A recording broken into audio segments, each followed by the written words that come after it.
senior grade February 2007 get ready start. நண்பர்களே, நல்லறிஞர்களே, மரபுசாரா எரிசக்தி உற்பத்தியாளர்கள் மாநாட்டில் கலந்து கொண்டு மின்சார அமைச்சர் என்ற முறையில் சிறப்புரையாற்றும் அரிய வாய்ப்பினை நல்கிய உங்களுக்கு என்னுடைய பணிவான வணக்கத்தை தெரிவித்துக் கொள்கிறேன். ஒரு நாட்டின் வேகமான வளர்ச்சிக்கு இன்றைய தினம் மின்சாரம் முக்கியமான தேவையாக கருதப்படுகிறது. பல்வேறு வகைகளில் நாம் மின்சாரத்தை உற்பத்தி செய்கிறோம். இருக்கின்ற நீர் ஆதாரங்களை எல்லாம் பயன்படுத்தி எந்த அளவிற்கு அதிகமாக புனல்மின் உற்பத்தி செய்ய முடியுமோ அந்த அளவிற்கு செய்துவிட்டோம். நம்முடைய தேவையை பூர்த்தி செய்ய அனல்மின் உற்பத்தியிலும் அதிக முதலீடு செய்துள்ளோம். அடுத்தபடியாக முக்கியத்துவம் பெறுவது அணுமின் உற்பத்தி. இதற்கு அயல் நாடுகளின் உதவியும் தேவைப்படுகிறது. அணு உலையில் கசிவு ஏற்பட்டால் விபரீதமான விளைவுகளை நாம் சந்திக்க நேரிடும். ஆகையினால்தான் நம்முடைய அரசு மரபுசாரா எரிசக்தி உற்பத்தியில் ஊக்கமும் ஆக்கமும் காட்டி வருகின்றது என்பதை தெரிவித்துக் கொள்கிறேன். விவசாயிகளின் வீடுகளில் சாணத்தை எரிபொருளாகவும் எருவாகவும் பயன்படுத்துகின்றார்கள். எருவாக பயன்படுத்துவதற்கு முன் சாணத்தை உரிய முறையில் தயாரிக்கப்பட்ட குழியில் சேகரித்து வைத்து அதிலிருந்து வெளிவரும் வாயுவிலிருந்து மின்சாரம் தயாரிக்கலாம். பெரிய அளவில் இல்லாவிட்டாலும் அந்த வீட்டில் உபயோகத்திற்கான மின்சாரத்தை தயாரித்து கொள்ளலாம் என்பதை உங்கள் கவனத்திற்கு கொண்டு வர விரும்புகிறேன். வெளிநாடுகளில் சூரிய சக்தியிலிருந்து மின்சாரம் தயாரிக்கும் முறையைப் போல நம் நாட்டிலும் தயாரிக்க திட்டமிடப்பட்டு பல மாறுதல்களுடன் இப்பொழுது நடைமுறைப்படுத்தப்பட்டு வருவதை நீங்கள் பார்த்திருப்பீர்கள். அதனால் சுற்றுச்சூழலுக்கு பாதிப்போ சுகாதார கேடோ ஏற்படுவதில்லை.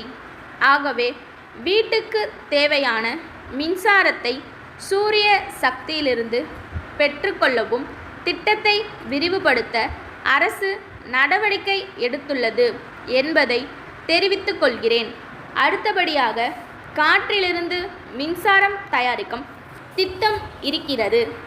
தென் மாவட்டங்களில் இத்திட்டம் தீவிரமாக செயல்படுத்தப்படுகிறது. காற்றின் வேகத்திற்கு ஏற்ப மின் உற்பத்தி இருக்கும். அதற்கு தகுந்தாற்போல் காற்றாலைகள் அமைக்கப்படுகின்றன. சொந்த தேவைக்கு போக எஞ்சிய மின்சாரத்தை மின் வாரியத்திற்கு விற்றுவிடுகிறார்கள்.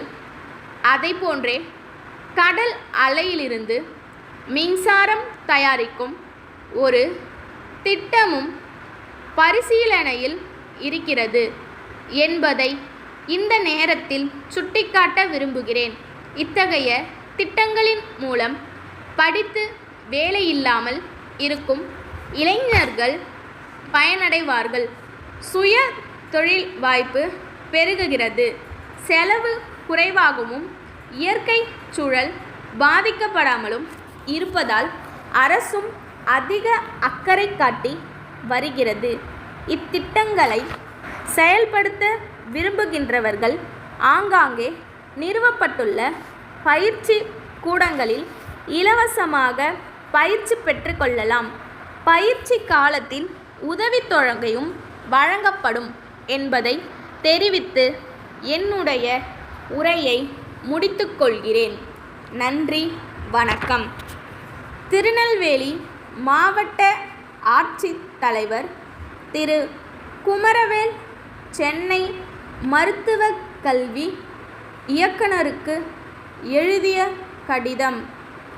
ஐயா, நெல்லை மாவட்டத்தில் கடந்த 2 ஆண்டுகளாக கோடை காலத்தில் ஒரு வகையான தொற்று நோயால் கால்நடைகள் பெருமளவில் இறந்துவிட்டன. அதனால் அவற்றை நம்பி வாழ்க்கை நடத்தி கொண்டிருந்த ஏழை எளிய விவசாய பெருங்குடி மக்கள் பெரும் துயரத்திற்கு உள்ளாகி இருக்கிறார்கள். வறுமையின் கோரப்பிடியில் சிக்கிய சிலர் வாழ்க்கையை தேடி பிற மாவட்டங்களுக்கு குடிபெயர்ந்து விட்டார்கள். இவ்வாண்டு அத்தகைய ஒரு நிலைமை ஏற்படாமல் என்ன செய்வது என்று மக்கள் திகைத்து கொண்டிருக்கிறார்கள். அவர்களுடைய அச்சத்தை போக்க வேண்டியது மாவட்ட நிர்வாகத்தின் கடமையாக இருக்கிறது. கோடைக்காலம் நெருங்கிக் கொண்டிருக்கிறது. நோய் வந்த பின் தடுப்பு நடவடிக்கைகளை மேற்கொள்வதை விட வருமுன் காப்பதே சால சிறந்தது.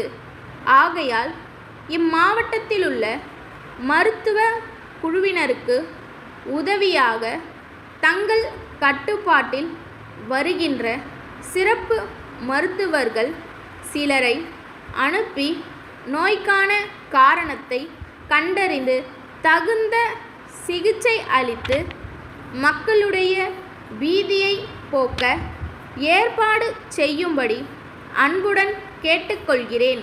தங்கள் நம்பிக்கையுள்ள ஸ்டாப்.